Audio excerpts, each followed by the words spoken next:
Há 7 milhões de anos atrás, um chimpanzé se levantou sobre as patas traseiras e uma nova espécie de hominídeo surgiu.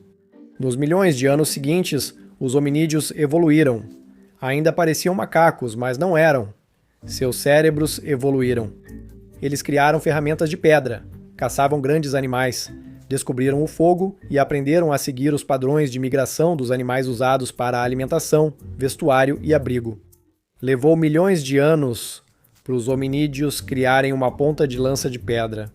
E só 2 milhões de anos depois, ela ganhou um novo formato. A tecnologia avançou devagar, mas há 300 mil anos, o Homo sapiens apareceu. E em pouco tempo, nós, nos tornamos a espécie dominante no planeta. Depois que destruíram os neandertais de uma vez por todas, algo aconteceu. A tecnologia acelerou. Levou apenas 30 mil anos para ir de Göbekli Tepe até pousar sondas em outros planetas. Como a humanidade evoluiu tão rápido? A resposta é: eles falharam. A humanidade não evoluiu nada. A humanidade foi projetada, criada com o propósito de ser os escravos perfeitos para uma raça de seres muito superiores que, de acordo com textos antigos, desceram dos céus. Os escravos se rebelaram e os mestres tentaram nos destruir com um dilúvio. Textos sumérios, religiões egípcias, mitos indianos antigos, lendas dos nativos americanos, até mesmo a Bíblia, todos contam a mesma história. É a história de deuses e homens. É a história dos Anunnaki.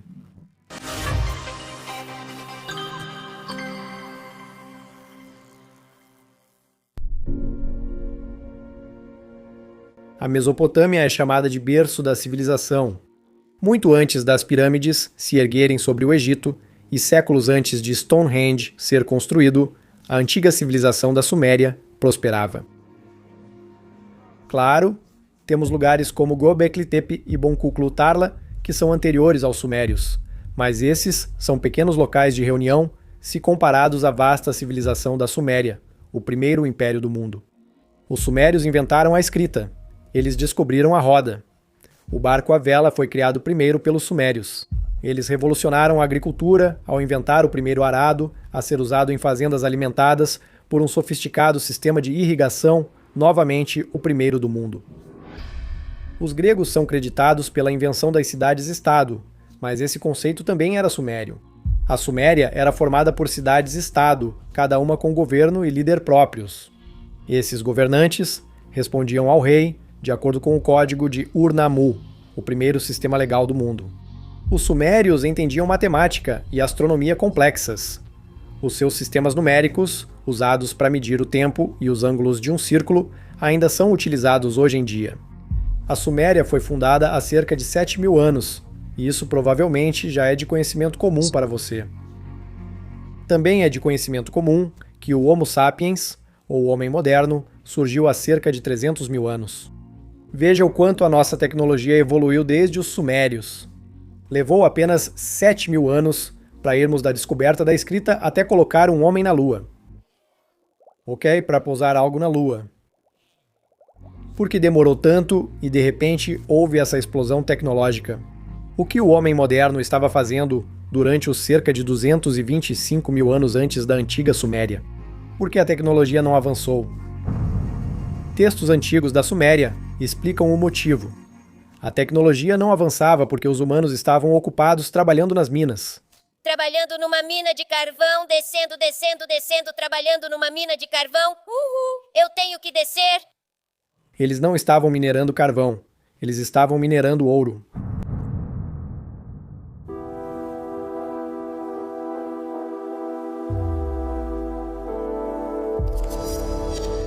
O ouro é um metal milagroso. É um excelente condutor, altamente útil em eletrônicos e crucial para viagens espaciais. Isótopos radioativos de ouro podem atingir e destruir células cancerígenas. O ouro também pode ser usado no processamento e na transmissão de dados. Antes do século XX, os humanos não tinham uso prático para o ouro. É bonito de se ver, mas eles não conseguiam usá-lo para nada. Você já se perguntou por que um metal inútil para os antigos humanos de repente e só muito recentemente se tornou o metal mais valioso do mundo? O ouro tem outros usos. Nanopartículas de ouro podem limpar o meio ambiente. O ouro facilita reações químicas, que purificam a água e o ar, removendo compostos tóxicos. É aí que entram os deuses do céu da Suméria, os Anunnaki. Anunnaki. Por que você está falando desse jeito? É o novo jingle, como o Nós Somos Fazendeiros. We are farmers, bam, bam, bam, bam, bam, bam, I'm loving it. Anunnaki, Anunnaki, Anunnaki. Você acha que vai pegar? Não, isso é só uma cópia de Aleluia. O ouro era mais do que o metal mais valioso do mundo. Era o metal mais valioso do sistema solar. Os Anunnaki não eram deuses. Eles eram alienígenas de outro planeta. Eles precisavam de ouro para salvar seu planeta de um desastre ambiental, mas o ouro era raro em por lá. Eles encontraram uma solução. Há 450 mil anos, os Anunnaki vieram à Terra não para ajudar, mas para usar os humanos. O ouro é abundante na Terra. Os Anunnaki sabiam disso e queriam todo o ouro. Por isso nos criaram como escravos para minerar. O planeta dos Anunnaki, escondido nos confins do nosso sistema solar, realmente existe. Não apenas de acordo com as antigas tabuletas, mas também segundo a NASA. O planeta natal dos Anunnaki foi chamado de 12º planeta por Zacarias Sitchin, planeta 9 pela NASA e planeta X por outros. Os Sumérios e os Anunnaki chamavam seu planeta de Nibiru, e os destinos de Nibiru e da Terra estavam prestes a se unir para sempre.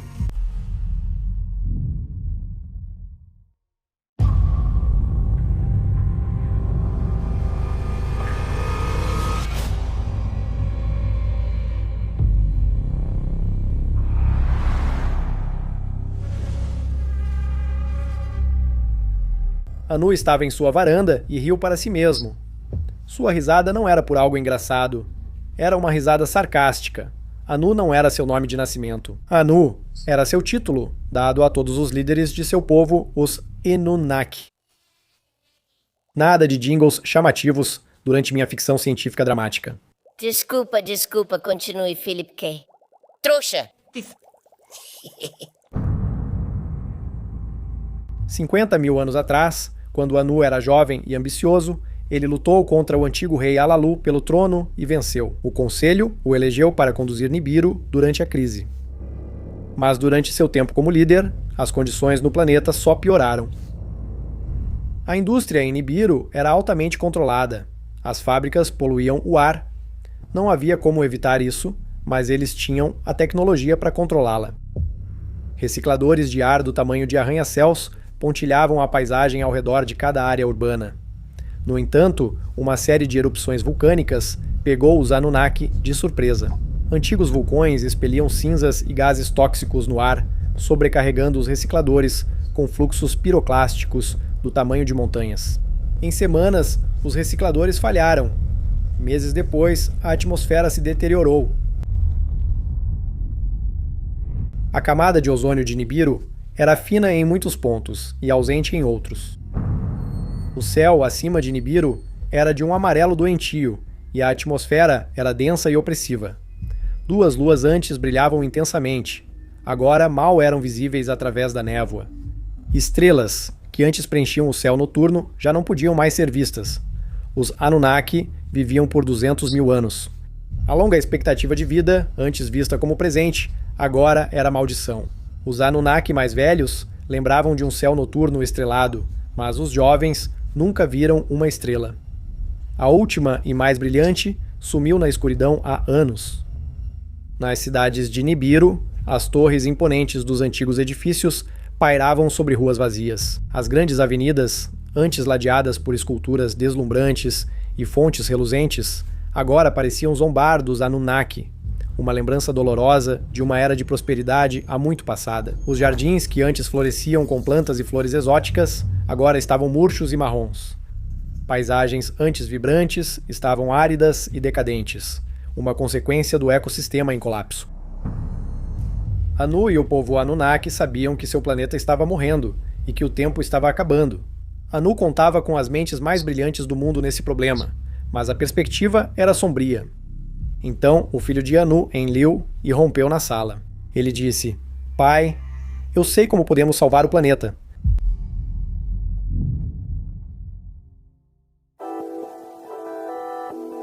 Nos salões do conhecimento, as mentes brilhantes de Nibiru trabalhavam sem parar por uma solução. Eles examinaram textos antigos e realizaram inúmeros experimentos, buscando uma forma de deter a decadência do seu mundo. E então, em um momento de desespero e genialidade, os cientistas Anunnaki descobriram a resposta. Ouro. O metal precioso, raro em Nibiru, era a chave para a salvação deles. Quando suspenso na atmosfera, o ouro microscópico reflete e absorve a radiação nociva do Sol no espaço. Era a única chance de estabilizar a atmosfera deles. Era arriscado e levaria anos, mas era a única esperança.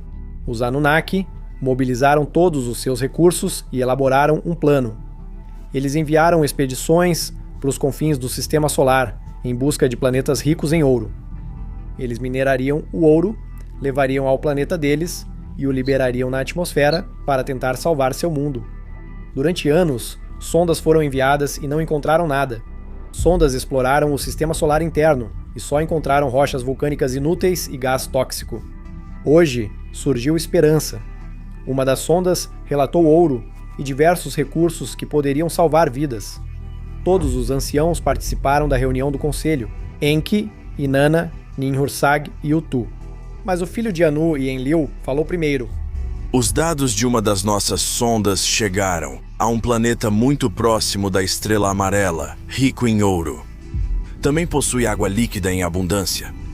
Sua atmosfera é fina, mais fina do que a nossa, mas possui um campo magnético forte que a protege da radiação que está matando o nosso planeta. É o terceiro planeta a partir da estrela.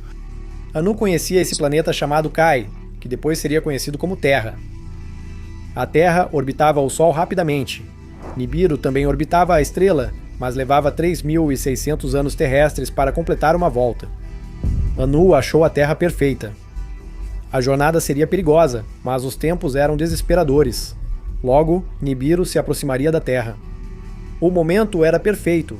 Ele os incentivou a partir imediatamente, mas Enlil tinha mais a dizer.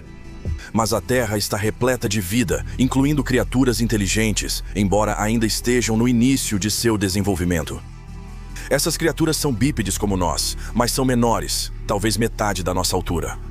As criaturas citadas por Enlil tinham menos de 2 metros, enquanto os Anunnaki mediam entre 3,5 e 4,5 metros. Isso ocorre porque a gravidade de Nibiru era menor do que a da Terra. Isso é matemática simples. Gravidade alta gera seres menores. Gravidade baixa permite plantas e animais muito altos. Além do tamanho reduzido, as criaturas da Terra se pareciam com os Anunnaki. Estes tinham olhos e crânios maiores do que os da Terra. Os seres da Terra tinham braços, pernas, olhos, nariz e boca, como os Anunnaki. Anu percebeu preocupação na voz de Enlil. Essas criaturas da Terra representam uma ameaça para nós e para o nosso projeto? Eles são primitivos, mas violentos. Alguns comem carne de animal, se você pode imaginar. Eles não têm interesse em ouro, mas podem nos perceber como uma ameaça. Eles não possuem tecnologia além da madeira e da pedra. Ainda assim, em grande número, podem ser perigosos. É para isso que servem os Igigi. Os Ididi eram uma raça de escravos que serviam aos Anunnaki em tudo, desde operar as fábricas até manter a ordem. Eram uma força de trabalho inteligente e obediente, capazes de lidar com criaturas primitivas com metade do seu tamanho. O conselho se reuniu, a decisão foi tomada e 300 Anunnaki e 600 Ididi foram embarcados em grandes naves. Era hora de fazer a jornada em direção ao Sol. Era hora de fazer a jornada para a Terra.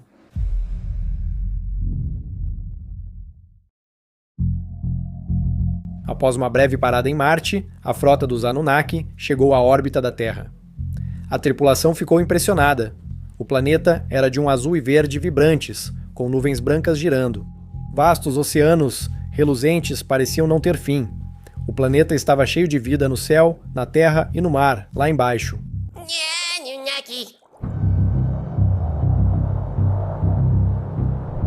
Os Anunnaki se maravilharam com a beleza da Terra, mas também sentiram tristeza. Seu planeta natal, Nibiru, estava morrendo e seu povo sofria. Mas essa tristeza renovou sua determinação. Eles estavam ali para extrair o ouro necessário e curar sua atmosfera. Algumas naves ficaram em órbita, enquanto outras buscavam um local para pousar. Eles acabaram se estabelecendo nas planícies férteis entre os rios Eufrates e Tigre. Mais tarde, essa área ficaria conhecida como Mesopotâmia, a palavra grega para entre dois rios. As naves pousaram e os Igigi foram forçados a trabalhar. Eles eram uma raça alienígena conquistada pelos Anunnaki há muito tempo. Após serem derrotados, os Igigi foram escravizados e servem aos Anunnaki desde então. Eles se parecem com os Anunnaki, que também lembram os humanos modernos. Existe uma razão para isso. Já estou chegando lá. Os Ididi mediam de 3,5 a 4,5 de altura e eram muito fortes. Enquanto os humanos têm crânios um pouco arredondados, os Anunnaki e os Igigi, em certa medida, tinham crânios muito grandes e frequentemente alongados.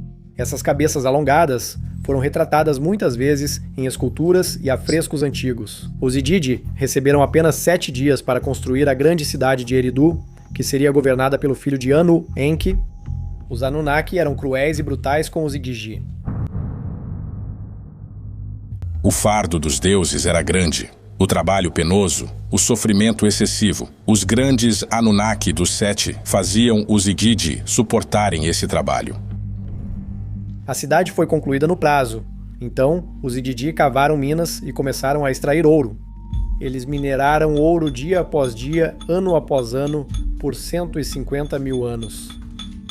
Os Ididi extraíam ouro em toneladas, e naves começaram a fazer viagens de ida e volta entre a Terra e Nibiru.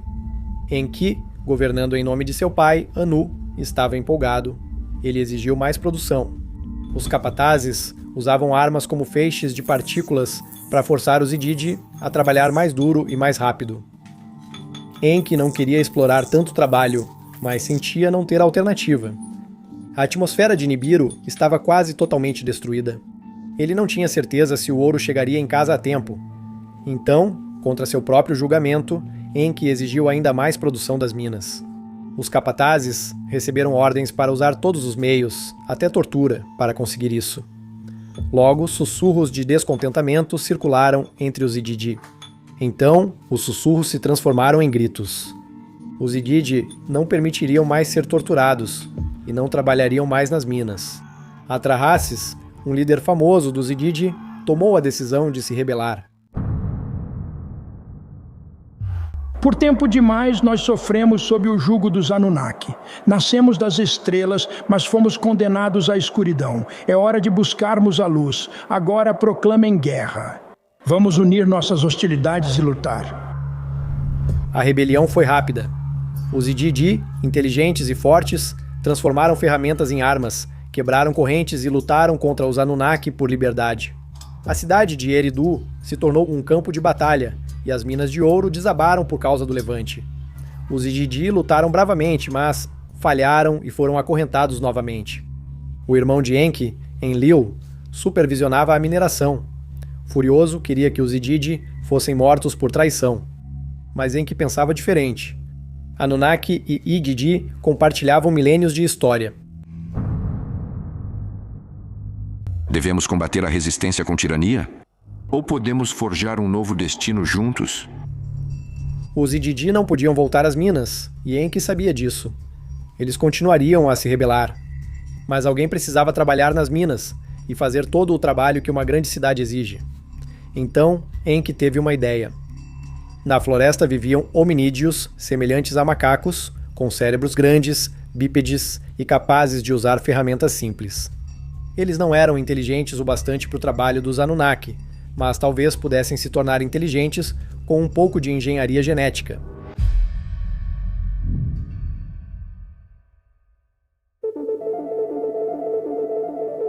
Havia hominídeos vivendo nas florestas próximas às cidades dos Anunnaki.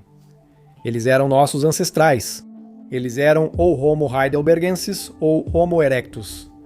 Pare com isso. Os Anunnaki pegaram um dos machos hominídeos e tentaram cruzar a genética dele com a dos Anunnaki. Enki queria criar uma criatura que fosse inteligente como os Ididi, mas não tão inteligente. Eles seriam fortes, mas muito menores do que os Ididi. Seriam feitos para serem submissos e muito mais fáceis de controlar. Os primeiros testes em laboratório tiveram resultados horríveis. Em vez de criar um ser perfeito, os experimentos genéticos criaram monstros. Górgonas, ciclopes, banshees e gigantes de 2 cabeças. Esses monstros ainda vivem nas histórias antigas.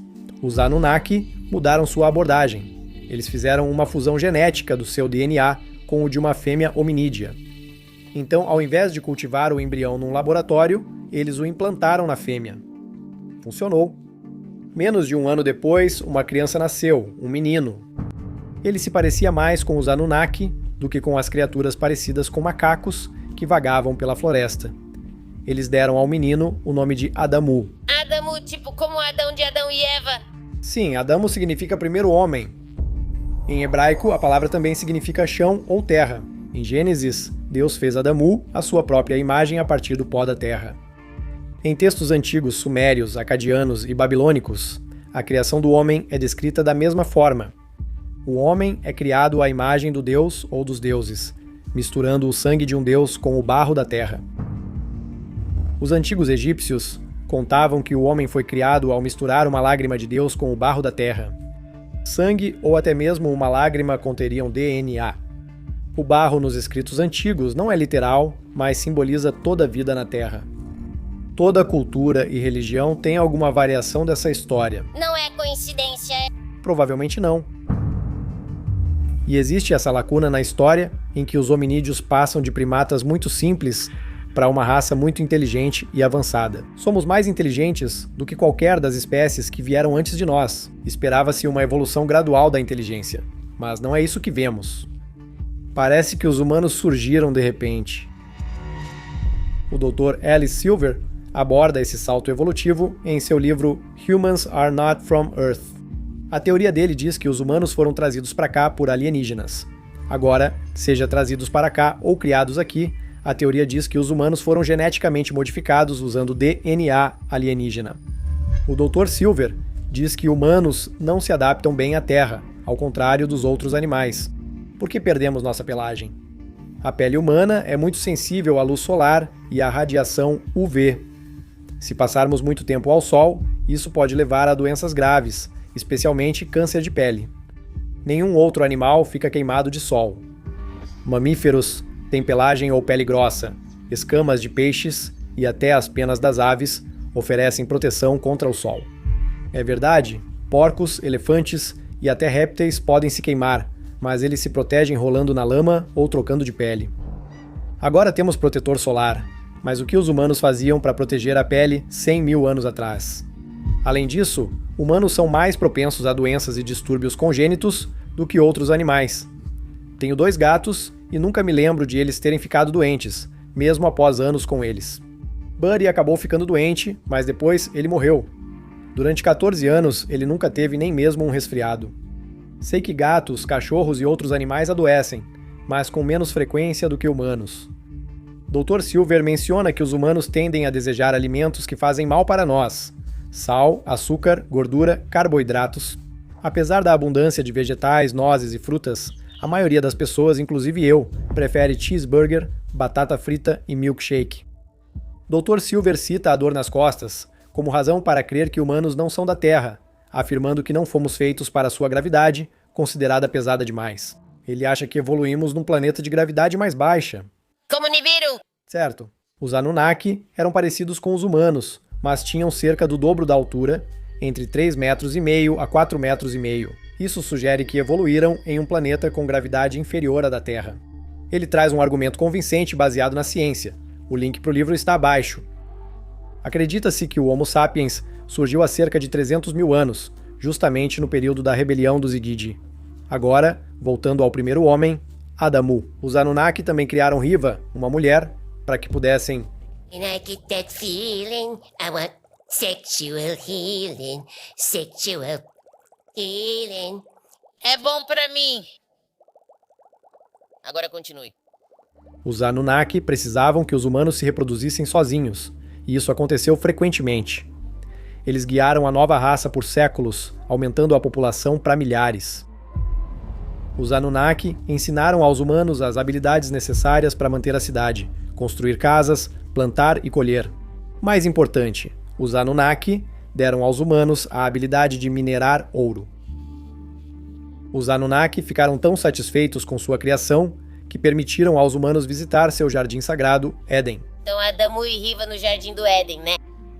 De acordo com a antiga escrita suméria, sim. Parece familiar. Sim, há muito da história dos Anunnaki em todas as grandes religiões do mundo. Mas agora temos um problema.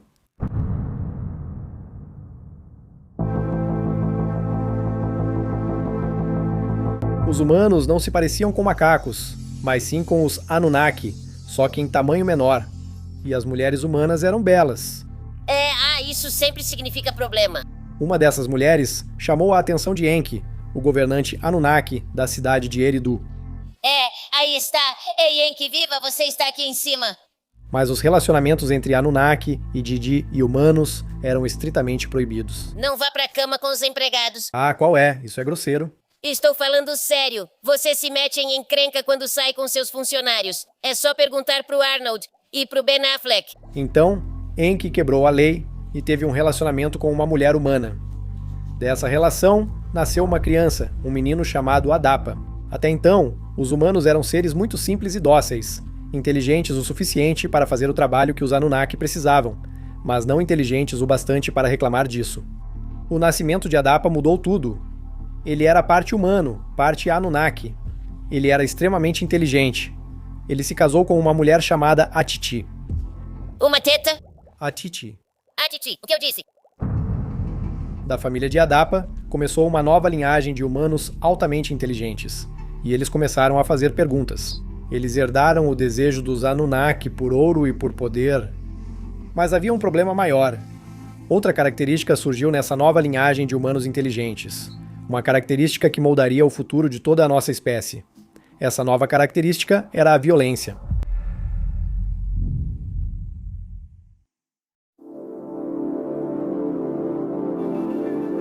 Em apenas alguns anos, a primeira geração de humanos submissos havia desaparecido. Alguns foram mortos, mas a maioria simplesmente morreu. Os novos humanos não queriam se reproduzir com eles, mas ainda queriam acasalar. Levante-se, levante-se, levante-se, levante-se! Vamos fazer amor esta noite! Contra as ordens dos Anunnaki, esses novos humanos inteligentes e violentos se reproduziram muito. Acorde, acorde, acorde, acorde, porque você faz do jeito certo. Logo, a cidade de Eridá foi invadida. Ela não conseguia mais sustentar a população. As pessoas se matavam por comida e a violência era descontrolada. Enlil estava especialmente irritado com a perturbação constante dos humanos. Ele decidiu reduzir a população enviando uma série de pragas. Primeiro a seca, depois a peste e então a fome. Após cada uma dessas pragas, os humanos apelaram ao Deus que os criou, Enki. Ele ajudou a aliviar o sofrimento deles e a devolver a Terra ao seu estado natural. Nesse ponto, os Anunnaki já tinham ouro para salvar seu planeta e os humanos eram um incômodo. Eles foram expulsos do Éden e de Eridu pelos Anunnaki. A partir dali, a raça humana se espalhou pelo mundo. Nem todos os humanos partiram. Alguns ficaram e se relacionaram com diferentes Anunnaki. Os filhos nascidos desses relacionamentos eram semideuses extremamente poderosos. Figuras lendárias como Gilgamesh, Sansão, Hércules e Perseu eram descendentes da união entre Anunnaki e humanos. Mas alguns humanos tiveram relacionamentos com os Ididi. Essas uniões não geraram heróis, elas geraram monstros. Esses descendentes eram uma raça de gigantes chamados Nefilim. Eles eram cruéis e brutais. Eles atormentavam e torturavam os humanos e, em muitos casos, os devoravam. Episódio sobre os Nefilim, link abaixo.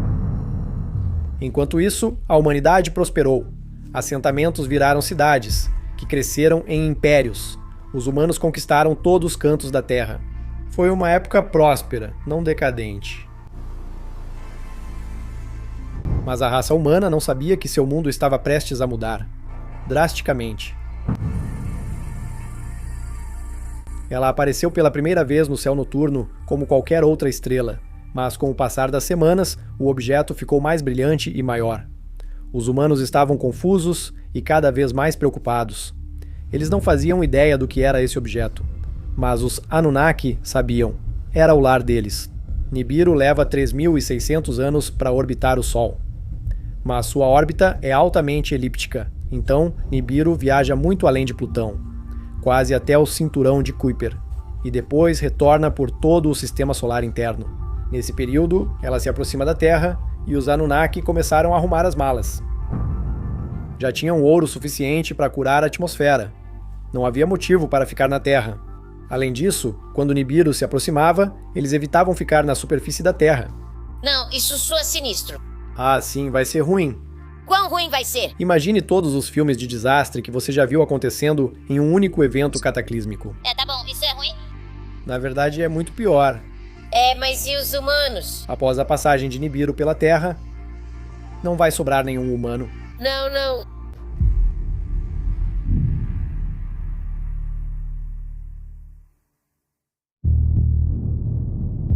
O fazendeiro acordou assustado. O sol estava apenas nascendo sobre as montanhas ao leste. Os animais sempre ficavam inquietos ao amanhecer, ansiosos pelo café da manhã. Mas os animais estavam mais do que inquietos. Eles estavam ficando loucos. Sua esposa resmungou e se virou quando ele saiu da cama. Ao chegar ao celeiro, o fazendeiro se chocou. Seus cavalos gritavam para sair das baias. Um deles quebrou o pescoço tentando se soltar. Suas ovelhas corriam juntas como pássaros, formando um grande círculo no curral. Às vezes, uma se separava e se jogava no curral de pedra. Algumas ovelhas feridas mancavam ao redor. Pelo menos 2 estavam mortas. Era loucura. O fazendeiro não sabia o que causou o alarme repentino, mas tinha certeza de que tinha algo a ver com o objeto no céu. Sua aldeia notou isso meses atrás, quando uma nova luz surgiu no céu noturno, parecendo uma estrela, como os deuses a chamavam. Mas os deuses do céu se foram. Após a nova estrela surgir, partiram em grandes carruagens para os céus. Agora, seu povo estava sozinho. O objeto já não parecia mais uma estrela. Estava quase do tamanho da lua. E como a lua, o fazendeiro podia ver detalhes no grande disco. As nuvens eram visíveis. Ele podia ver montanhas e oceanos. Mas, diferente da lua, o objeto era visível durante o dia, constante e opressor. Ele sabia que estava ficando maior, ou estaria ficando mais próximo. Era difícil dizer. O fazendeiro se assustou quando um bando de pássaros levantou o voo de repente, fazendo muito barulho. Ele examinou a floresta e o horizonte além, e parecia que todos os pássaros do mundo tinham levantado o voo. Mas não havia canções sendo cantadas. Os pássaros estavam gritando. Então ele sentiu uma vibração. No início, pensou que seu corpo tremia, mas percebeu que era o chão sob seus pés. O fazendeiro sentiu o som antes de ouvi-lo, um zumbido tão profundo que mal podia ser percebido.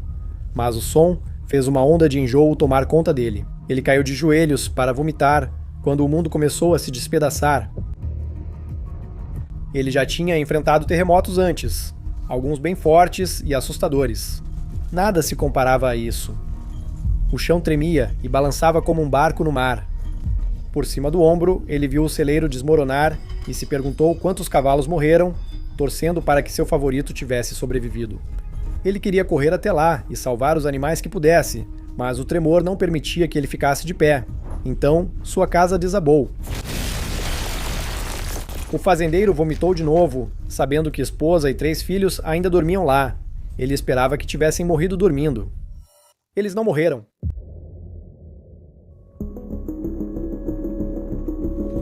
Ele ouviu a esposa gritando sob os escombros e o choro de um bebê. Então ele ouviu a si mesmo gritando.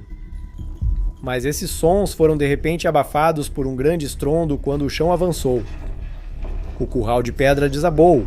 Os animais foram derrubados. Depois, um trovão ensurdecedor, mais alto do que qualquer outro que ouvira. O fazendeiro tampou os ouvidos, mas não adiantou. O que não ouvia, sentia.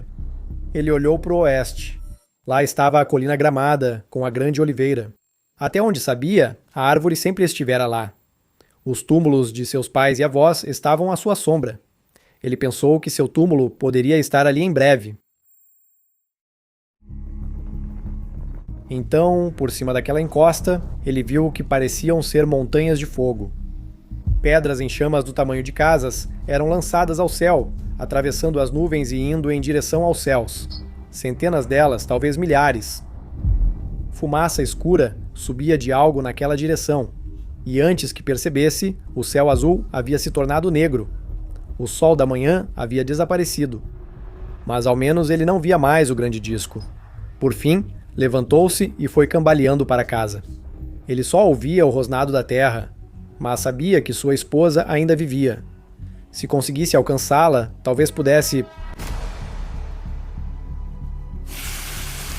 Então, uma brasa quente caiu ao lado dele, do tipo que ele já tinha visto nos fornos do mercado. Era vermelho brilhante e estava em chamas. Então, outra brasa caiu perto dali, essa um pouco maior. Elas chiavam enquanto queimavam na grama alta. Ele então percebeu que as pedras de fogo que foram lançadas aos céus estavam voltando para casa. Logo, pedras feitas de fogo estavam caindo ao seu redor e estavam ficando maiores. O celeiro desapareceu numa chuva de fogo. No chão, ele viu as sombras. As pedras estavam definitivamente ficando maiores, e eram maiores do que casas, muito maiores. O fazendeiro parou quando uma das grandes sombras o encontrou. Ele sabia o que viria a seguir. Ele fez uma oração enquanto a sombra tênue na grama ficava maior e mais escura. Ele ouviu um grito se aproximando enquanto a sombra se espalhava por toda a sua fazenda. Então, tudo ficou escuro.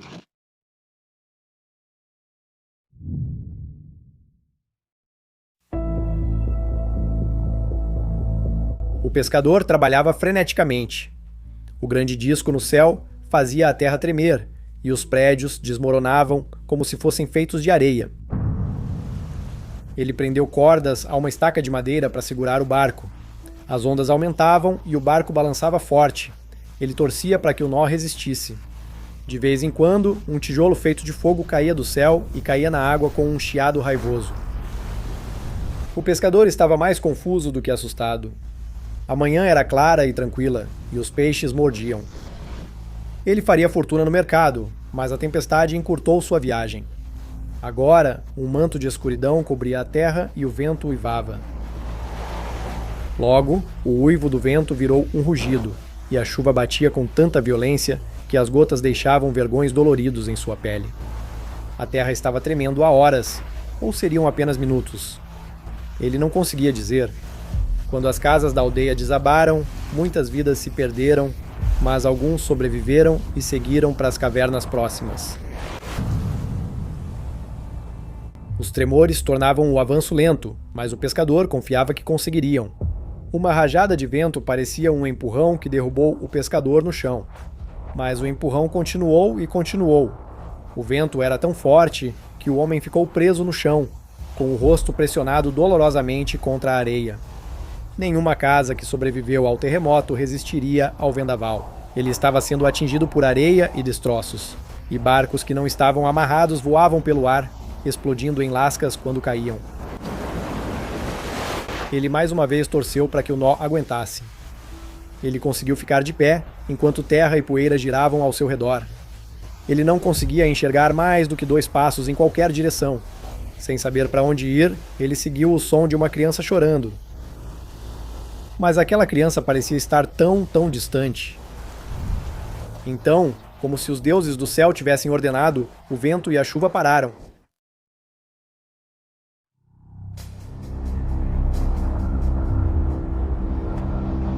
Detritos caíram no chão como se largados pelos deuses. A terra parou de tremer, mas ele ainda sentia um estrondo vindo das profundezas, talvez do próprio inferno. Ele viu alguns retardatários com mochilas pesadas indo para as cavernas. Atrás dele, ouviu um som familiar, o som de um rio, mas não havia rios perto da aldeia. Ele se virou e viu que o mar praticamente havia desaparecido. A água estava recuando a uma velocidade feroz. Mas para onde? Logo, o oceano virou um campo de lama até o horizonte. Seu barco balançava preso à estaca. O nó resistiu. Milhares de peixes se debatiam na areia úmida onde antes havia mar. Ele achou que seria o maior banquete já visto pelas aves. Então, ele percebeu que não havia aves, nenhuma sequer. Com água desaparecida, o único som era o dos peixes se debatendo repetidamente, lentamente se afogando no ar. O olhar do pescador seguiu até o horizonte. Ele viu uma grande nuvem branca se estender de uma ponta do mundo à outra. Ele ficou parado em silêncio, admirado. Então percebeu que não era uma nuvem, era uma montanha, e ela estava crescendo. Mas como poderia ser uma montanha? Era uma montanha de água, uma onda, a maior onda que ele já tinha visto, a maior onda que qualquer um já tinha visto. À medida que se aproximava, seu topo atravessava as nuvens, mais alto do que qualquer montanha, mais alto do que qualquer pássaro poderia voar, maior do que qualquer coisa que o pescador já tinha visto. Seu pai lhe ensinou a estabilizar o barco quando uma onda grande bate, mas nunca falou de uma onda que tocasse os céus. Logo, a pouca luz que penetrava na escuridão foi apagada pela sombra da parede de água. A onda avançou a grande velocidade. O homem pensou que nem mesmo o melhor e mais rápido cavalo poderia escapar dela. Em segundos, a parede de água era tudo o que ele conseguia ver.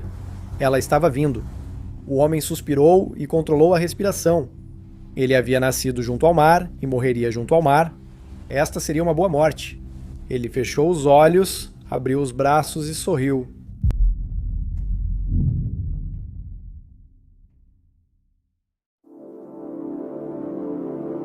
Em órbita, os Anunnaki viam os continentes da Terra afundarem no oceano. Pequenas ilhas, antes picos de grandes montanhas, surgiam aqui e ali, mas eram poucas para permitir a sobrevivência de alguém ou de qualquer coisa. Eles sabiam que o dilúvio se aproximava. Nibiru passa pela Terra a cada 3.600 anos, mas a distância varia. Às vezes, Nibiru fica bem além da órbita da Lua e os efeitos na Terra são pequenos. Mas às vezes, como nesta visita, Nibiru passou entre a Terra e a Lua a 64.000 km por hora. Os Anunnaki sabiam que a Terra seria devastada. Nos meses anteriores, houve muito debate entre os Anunnaki mais velhos. Inicialmente, decidiram deixar a humanidade perecer. Lilith afirmou que os humanos já cumpriram seu propósito, e agora eram apenas um incômodo. Um dilúvio seria um novo começo para a Terra, mas Enki passou a amar os humanos até casou com uma mulher humana. Enki ofereceu a Enlil e aos outros Anunnaki um acordo. O dilúvio viria como planejado, mas um homem e sua família seriam poupados. Utnapishtim, um homem sábio e bom. Ele, sua esposa e sua família construiriam um grande barco. Uma arca. Sim, e nesse barco eles levariam as sementes de todas as criaturas vivas. Quando o dilúvio veio, toda a vida na Terra foi destruída. Mas Utnapishtim, sua família e o conteúdo de seu barco sobreviveram. Todos os dias, Utnapishtim soltava pássaros para encontrar terra. Um dia, um corvo não voltou. Ele navegou naquela direção. Após alguns dias, o barco parou em uma ilha que, com a água baixando, virou o topo de uma montanha. E agora a vida, incluindo a humanidade, recomeçaria. Essa é a história da Arca de Noé. É sim. Mas essa versão é do épico de Gilgamesh, escrito pelo menos 3.000 anos antes. E a história provavelmente é muito mais antiga do que isso. Todas as culturas e religiões têm um mito do dilúvio, semelhante ao sumério. Diversas culturas narram a mesma história com nomes distintos. Então, a humanidade renasce, mas desta vez, os Anunnaki colocaram algumas salvaguardas. Eles reduziram a longevidade humana. Eles nos deixaram mais vulneráveis a doenças e tornaram o parto arriscado para mãe e filho, impedindo que a população humana crescesse descontroladamente. Bill Gates e o Fórum Econômico Mundial ficariam orgulhosos. Eles ficariam. Você vai viver em cápsula e comer insetos, sabia? Eu não vou comer insetos. Minhocas são até que boas. Eu gosto de sushi. Seu trabalho machuca muito, senhor. Isso me fere profundamente. Logo surgiram novos assentamentos e vilarejos, mas todo o conhecimento anterior da humanidade se perdeu no mar. Voltaram à Idade da Pedra. Enki e até Enlil ficaram impressionados com a resiliência humana e decidiram visitar os assentamentos. Os Anunnaki desceram dos céus e emergiram dos mares para dar às pessoas o dom da civilização. Os humanos aprendem leitura e escrita, matemática, astronomia e até engenharia. Eles aprendem como construir grandes cidades. Alguns creem que os Anunnaki ajudaram a construir grandes pirâmides e obeliscos no Egito e na América do Sul. Essas pirâmides e obeliscos foram feitos para um propósito específico. Tesla pode ter descoberto isso, mas essa é outra história. Link da pirâmide de Tesla abaixo. A última vez que Nibiru passou pela Terra foi há cerca de 700 anos. Esse período coincide com o surgimento da civilização suméria, a primeira civilização da Terra. Ou será que foi mesmo? Nibiru passa pela Terra a cada 3.600 anos. Às vezes, Nibiru chega tão perto da Terra que o planeta é completamente devastado. Há cerca de 13.000 anos, o fim do Drias recente foi a época do Grande Dilúvio. Isso coincide com a época em que Nibiru estaria passando por aqui. Alguns creem que um meteoro causou o dilúvio, outros atribuem a um grande evento solar. E se Nibiru causou o derretimento do gelo e inundou a Terra? E se essa for a mesma história que ouvimos hoje? O mito mais antigo do Grande Dilúvio vem da antiga Suméria, de cerca de 7.000 anos atrás.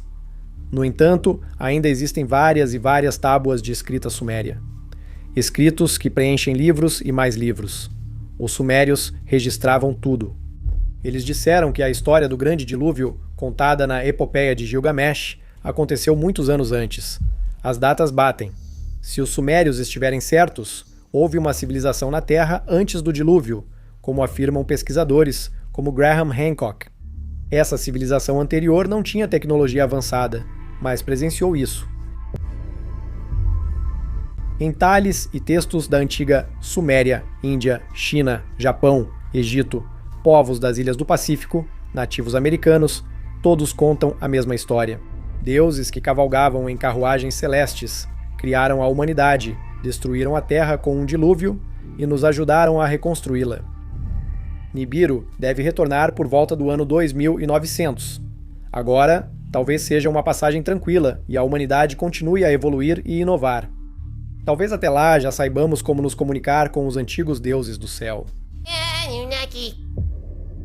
Ou talvez a próxima vinda de Nibiru seja violenta, trazendo outro cataclismo que devaste a Terra.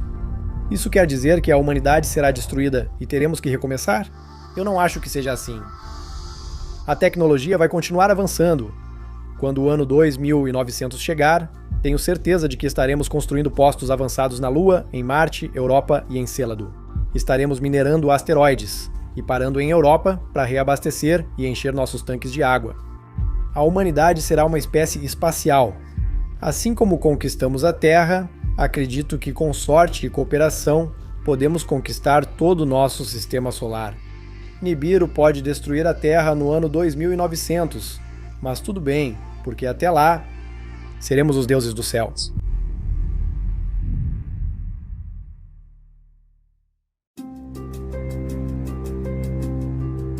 Os Anunnaki, os deuses do céu de Nibiru, que viajaram para a Terra em busca de ouro, necessário para salvar seu planeta. Enquanto estavam aqui, criaram a raça humana como escravos para minerar ouro. Os humanos se tornaram inteligentes, gananciosos, arrogantes e violentos, sendo exterminados num dilúvio global quando Nibiru passou pela Terra. Essa história é uma das minhas favoritas de todos os tempos, e é um clássico.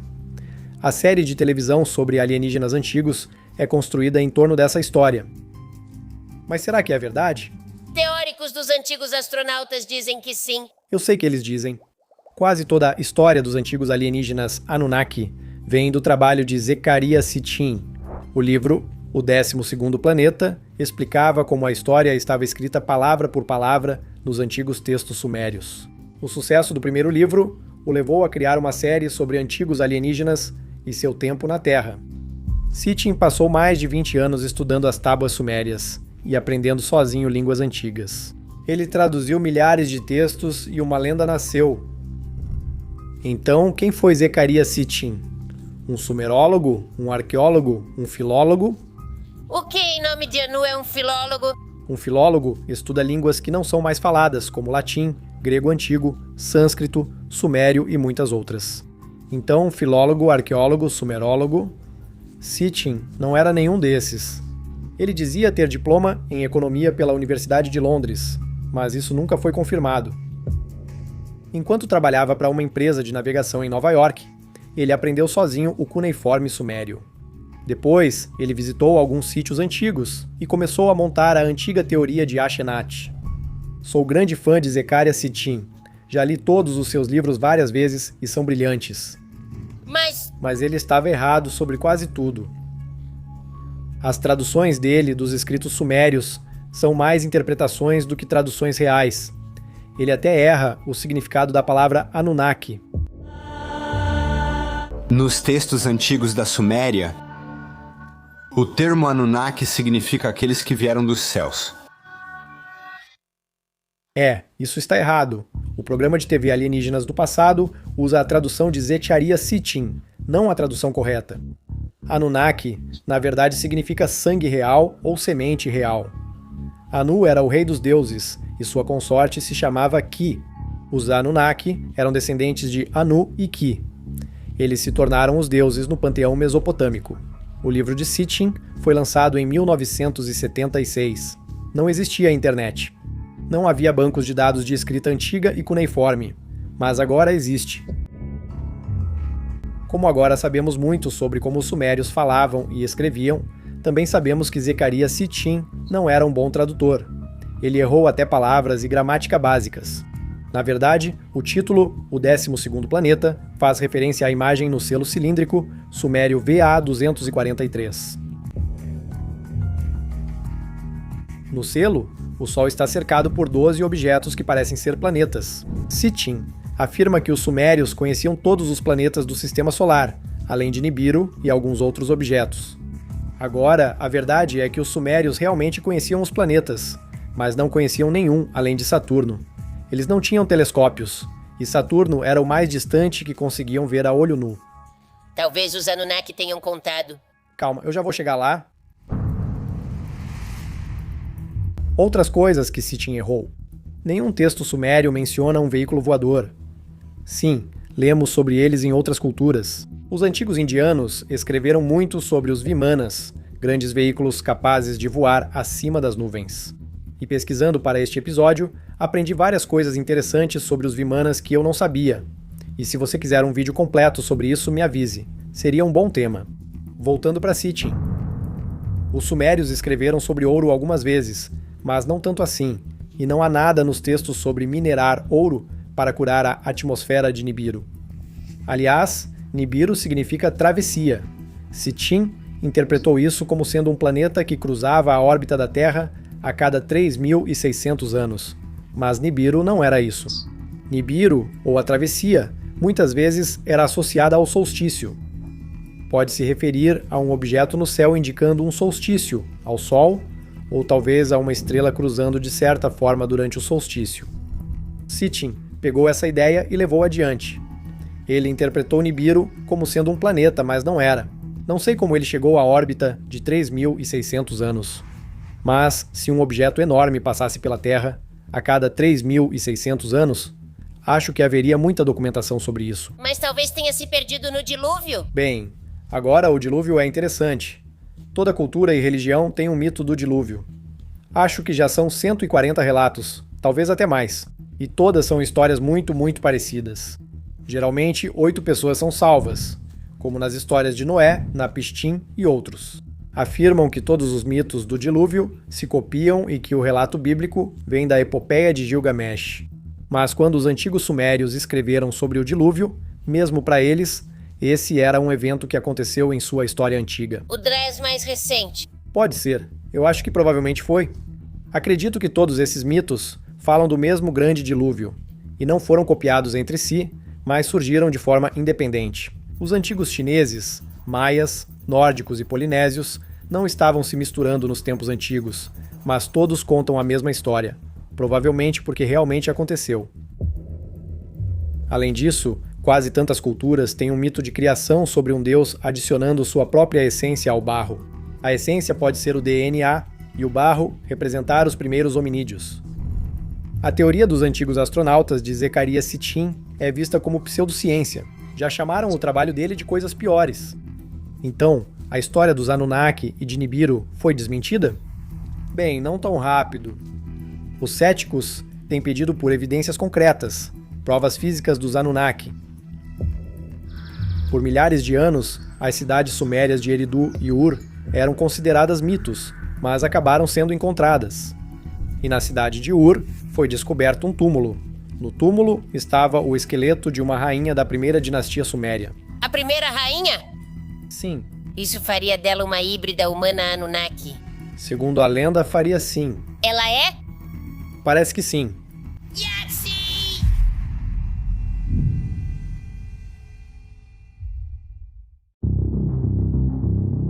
A antiga cidade suméria de Ur ficou perdida por milhares de anos, mas no início do século XX ela foi descoberta.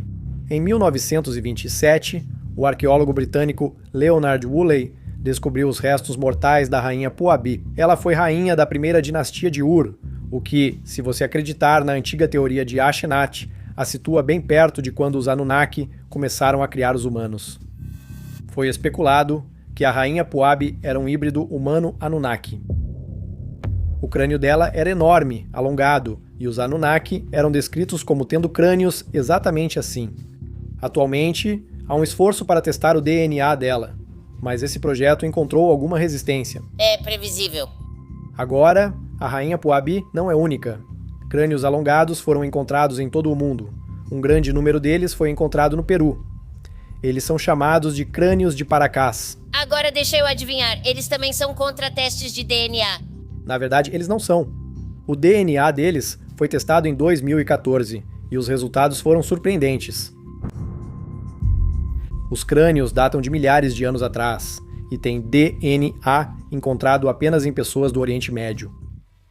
Me corrija se eu estiver errada, mas o Peru não fica no Oriente Médio, certo? Não fica. E escute isso. O DNA do maior crânio tem genética que se origina na Mesopotâmia. Fala sério. Bem, a ciência tradicional não pensa assim. E a ciência tradicional que se dane?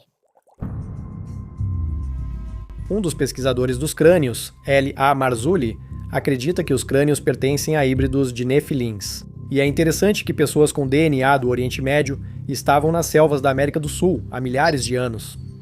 Eles são Nefilins? Sim. Híbridos dos Anunnaki? Sim. Vou deixar para você decidir. Agora sabemos que Sitchin errou sobre Nibiru.